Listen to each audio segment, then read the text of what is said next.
One of the things a lot of people struggle with when they're knitting in the round on double pointed needles is how to get the first stitch of the row the same size as the rest of the stitches. It's very common for that first stitch to be very loose. There's a lot of different ways you can fix it. This is the way I use.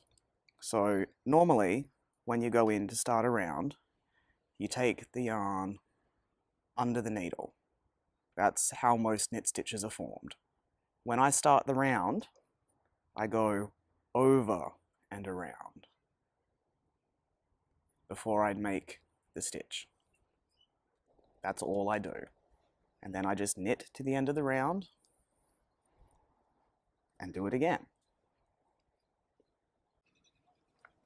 Now, what if your round starts on a purl? Like, the dreaded purl bump is definitely a thing. Most people do their best to make sure they never have to start a round on a purl because the bump is so massive, even compared to a knit one. So, same thing again, exactly like I did before. Because it's a purl, yarn in front, I go in the stitch as normal, and instead of going under, like you normally would to purl, I go over the top and around. And then just form the stitch as normal. And then get on with my knitting. Now, the reason that this works is when you go over the top of the needle, you're putting less yarn into the stitch than when you are doing a normal underneath stitch.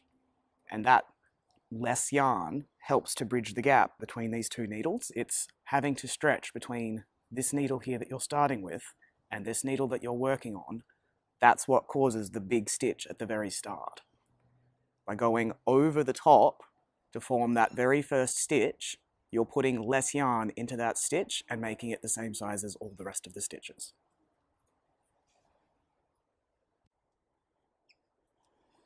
Just done a little sample here in slightly larger yarn so you can see what I mean.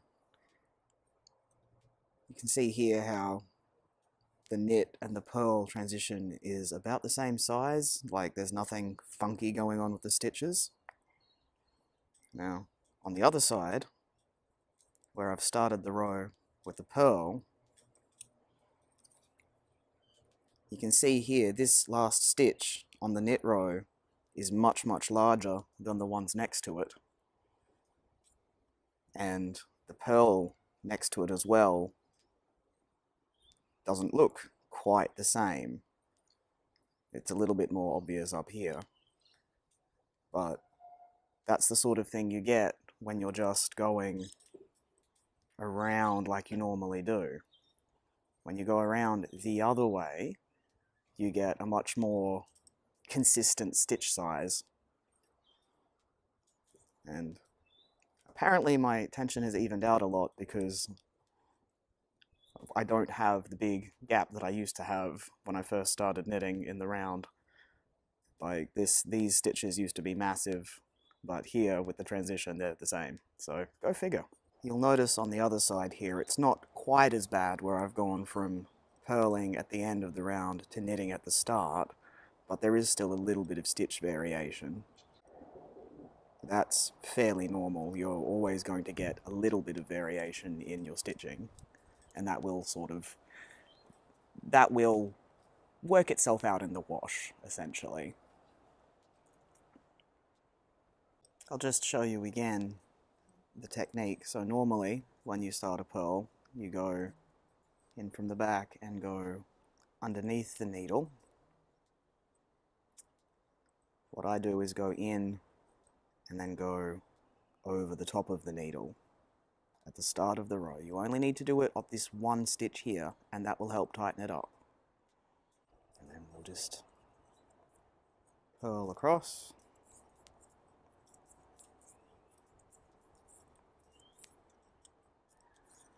We set up for the knit. So normally, when you knit, you go under. It's the same as the purl. For the very first stitch of a round, we go over the top and then just knit the stitch like normal.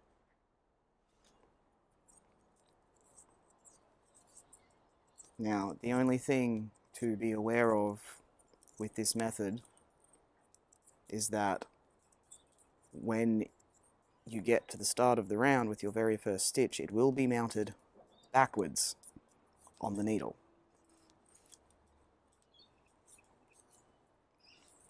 So again, we go over the top. I do sometimes get my yarn caught around both needles, but that's fairly simple to fix.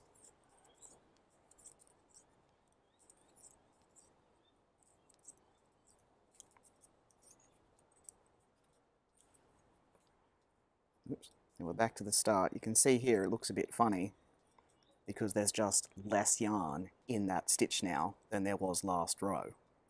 You can also see here that the stitch is mounted backwards.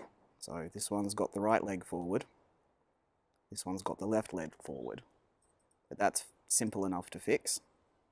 Instead of going through the front, like we normally would, to purl, all you have to do is go through the back of the stitch, and then over the top of the needle, and purl it off as usual. That way you've corrected this one that you've just knit off. It's now facing exactly the same way as its mates, and you're set up to do the same thing next round. Here we go again with the knit. We've come to the start of the round. You can see here it's mounted backwards to its friend.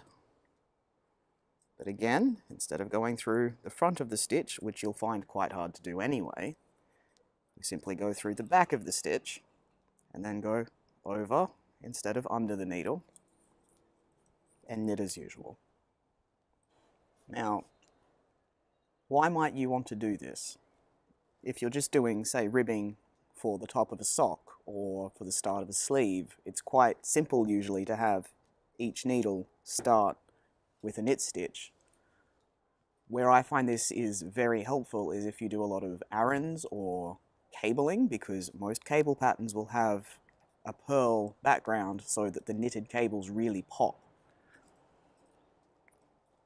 And it can be quite difficult to set up your needles if you're doing a complex cable or arran type pattern to have each needle start with a knit.